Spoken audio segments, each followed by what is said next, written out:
Did your mom ever tell you to put butter on a sunburn? I know mine did. Was she right? We've got the answers to your sizzling summer questions. Joining us now, Dr. Devi Nampiaparampil. I don't know if I got that correct. I've been working on it. Assistant professor at the NYU School of Medicine. I've been working on that.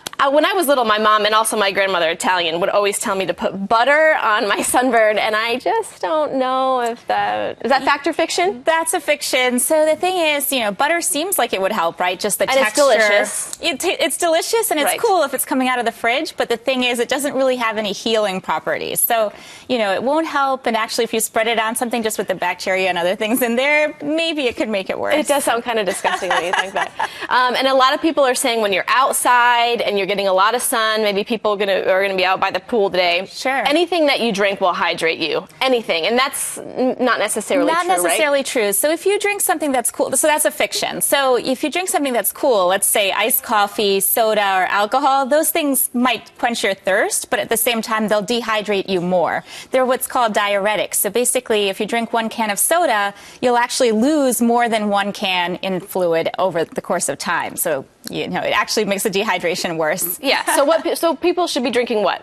They should be drinking water. So in general, people should drink water and just keep up to, you know, keep up with just losing your sweat, you know, losing these other things. But if you're doing a lot of intense exercise and working out in the extreme heat, then you might consider something like Gatorade or Pedialyte. Right. Someone like Clayton will be doing intense exercise later, so we'll let him know that he needs to be drinking water, perhaps Gatorade.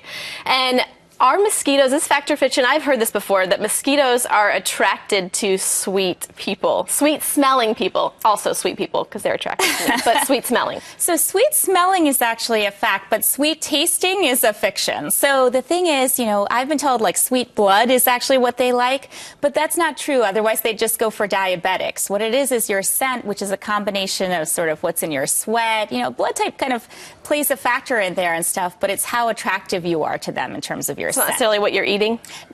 Partially, because that could be there, but it also has to do with how much you're working out, your lactic acid that's in your sweat itself. And the thing is, if you wear things that actually smell bad, so like these mosquito repellents and stuff, then that can keep them away. Okay, now let's say you get sunburned and you go right to take a shower, hot or cold. What would you? I would recommend the cold, but it's actually a fiction that the hot shower can make it worse. So the hot shower, you know, doesn't feel as good if you're already burned, but it's not necessarily dangerous. The thing is that you want to keep the sunburn, you want to keep the skin kind of clean. So whether you do something that's cool or warm, either one, whichever one makes you feel better, but you want to keep the skin kind of clean, put some moisturizer on as long as there are no blisters, and then kind of keep it away from the sun. Okay, and whenever I see my niece and nephew, they always have poison ivy, and I'm a little hesitant to touch them. Can you get poison ivy, fact or fiction, from other people?